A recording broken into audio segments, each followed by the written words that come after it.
শহরের ব্যস্ত রাস্তায় একটা কোণায় বসে আছে এক বৃদ্ধ ভিখারি।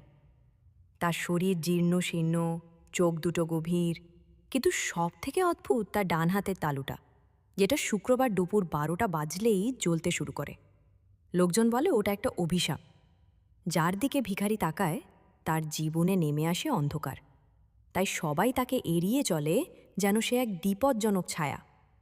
একদিন অন্য 10 জনের মতো না, একজন সাহসী মেয়ে এসে বসে তার পাশে। মেয়েটি ভয়ে ভয়েই বলে, চাচা, আপনার হাতটা একটু দেখতে পারি? ভিখারি হতবাক। এই প্রথম কেউ তার হাত ধরতে চায়। হাত ছোঁয়া মাত্রই সেই আগুনের মতো দাগ নিভে যায়। চারপাশে হঠাৎ নীরবতা, বাতাস থেমে যায়, ভিখারির ঠোঁট কাঁপে, গলায় ফিস ফিস শব্দ। তুমি তুমি সেই মেয়ে, 300 বছর আগে যাকে বলা হয়েছিল সে একদিন এসে আমাকে মুক্ত করবে। অভিশাপটা এবার শেষ।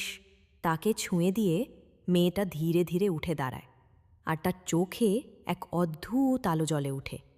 এই শহরের কেউ জানে না একটা জন্মদাগ কিভাবে একটা অভিশাপের ইতি টেনে দেয়।